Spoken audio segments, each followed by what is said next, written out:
All right, guys, so we got to talk about some woke Hollywood news as I stumbled across this interview here from Miss Halle Bailey, who is playing the new woke Little Mermaid in Disney's race-swapped version of Little Mermaid. It's going to be a live-action movie. I'm pretty sure you guys have heard about it. You've seen the trailer.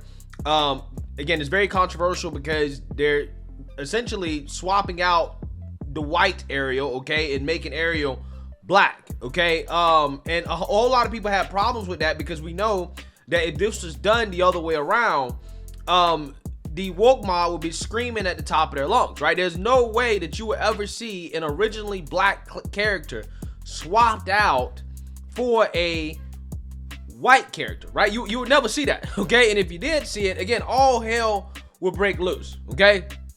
So people are rightfully upset about the fact that Disney is swapping out a white character for a black woman, right? Who, again, Ariel's not black, she's white, okay? They made the Little Mermaid woke. And Halle Bailey is now crying racism over the backlash, okay? She's saying that the backlash is racist in this new interview here with the Hollywood Reporter. And I want to talk about it because I just find this interview to be laughable, especially compared to some of the other things she said in other interviews, right? The context of what she said in other interviews, because there's a whole lot of contradictions here that we got to talk about. So without further ado, let's get into it. Halle Bailey is opening up about the racist backlash she received when news broke that she was cast as Ariel in Disney's live-action adaptation of The Little Mermaid. In a new cover story for The Face, Bailey said some of the negative reactions were not a surprise. As a black person, you just expect it, and it's not really a shock anymore. I know people are like, it's not about race, but now that I'm her, people don't understand that when you're black, there's this whole other community. It's so important for us to see ourselves. I want y'all to keep that in mind. It's so important for us to see ourselves, okay? Remember that. Remember that. Let's continue.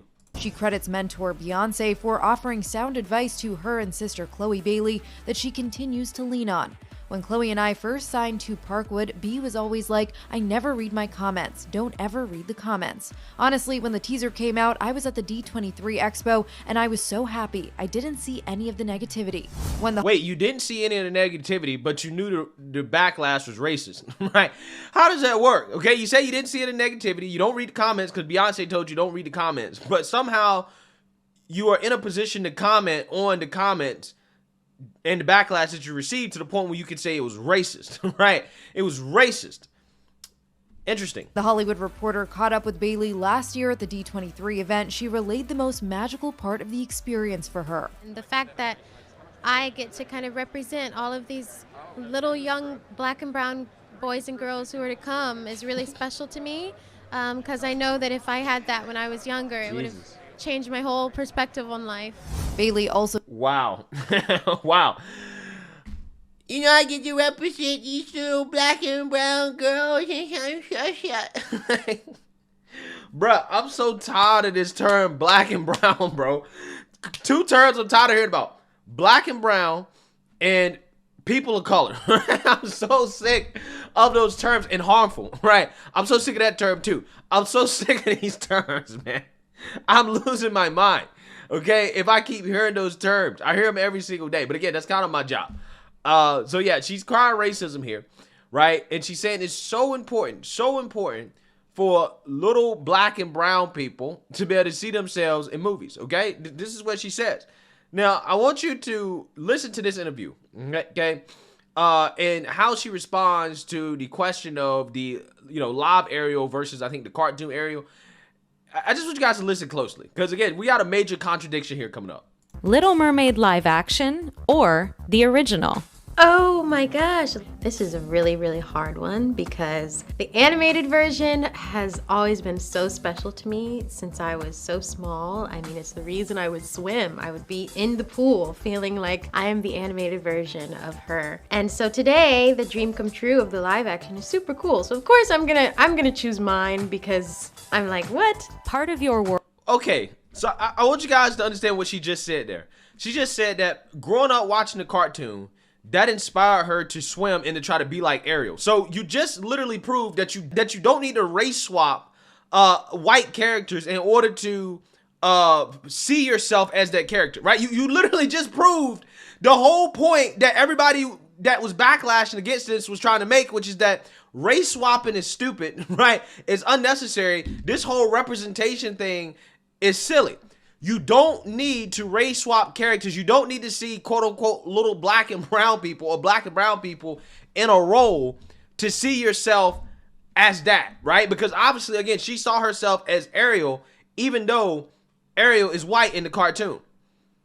So again, that whole, oh my God, it's so important for black and brown girls to see a black Ariel is just, you've literally just disproved your whole argument, right? You've just disproved your whole argument with your own experience, right? So you know what these people are saying about representation is BS. It's not about representation.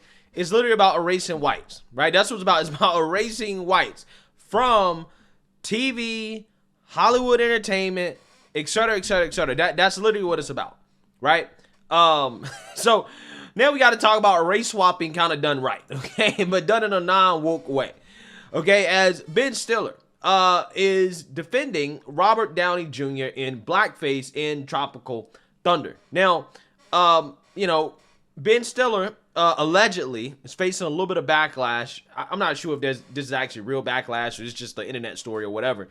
But he's refusing to apologize for Tropical Thunder, in which there was a role played by Robert Downey Jr., who's white, in which he wore blackface.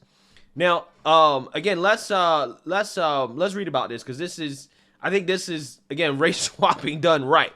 Ben Stiller isn't sorry about Tropical Thunder. The 2008 film has drawn criticism for its portrayal of disability, as well as the fact that Robert Downey Jr. wore blackface in it. Stiller, 57, responded to a tweet that asked him to, quote, please stop apologizing for doing this movie.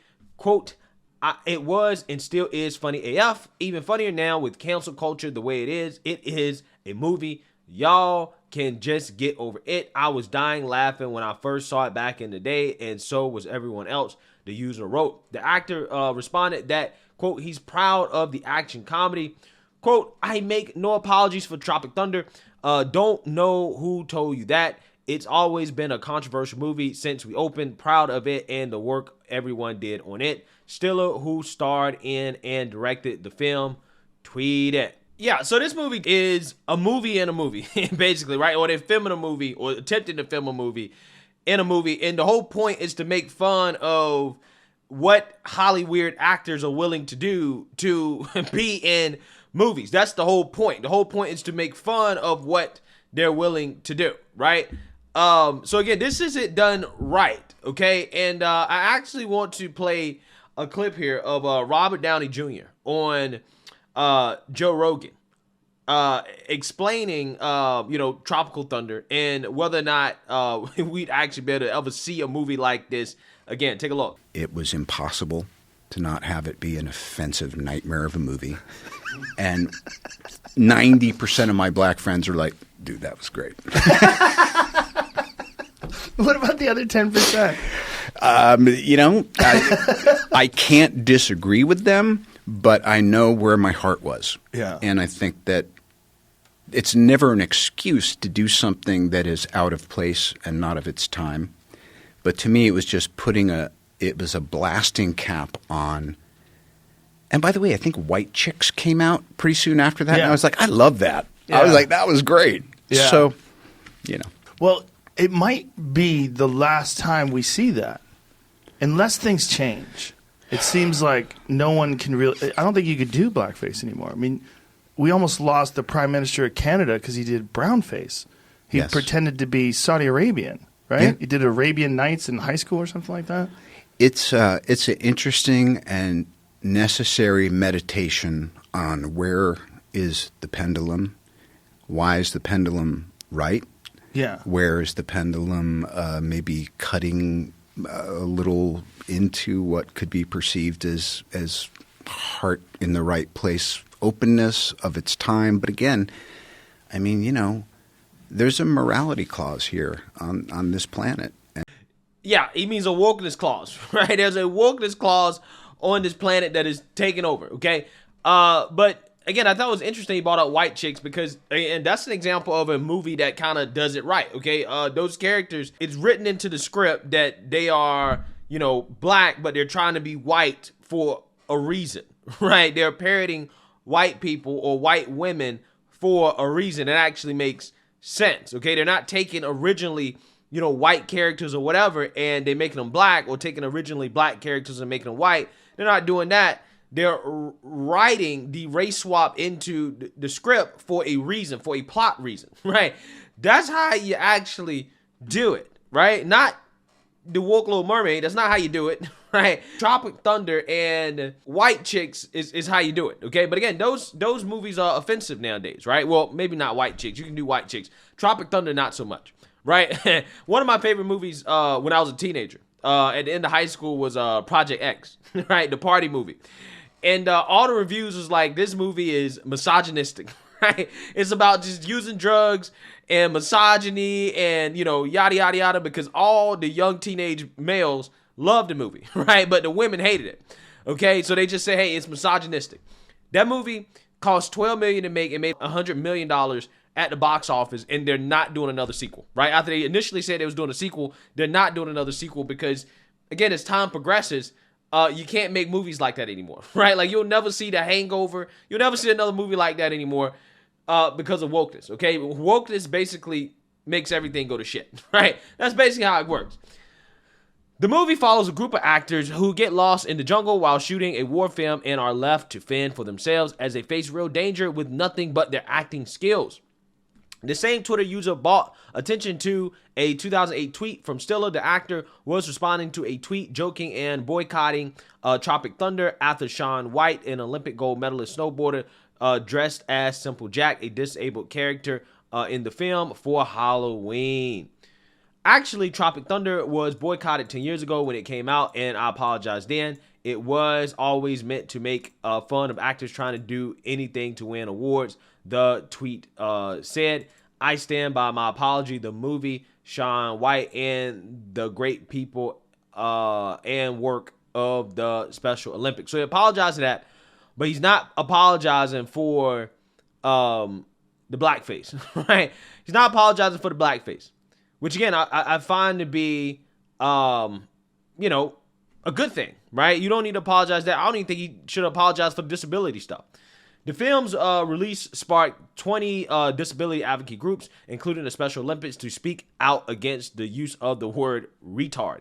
Downey plays Kirk Lazarus, a method actor who surgically darkens his skin to play a black soldier. Yeah, so again, this is the whole point, again, is to make fun of what actors are willing to do in order to win an award or to get a role or whatever. That's the whole point, right? That's the whole point. It's written into the plot, okay?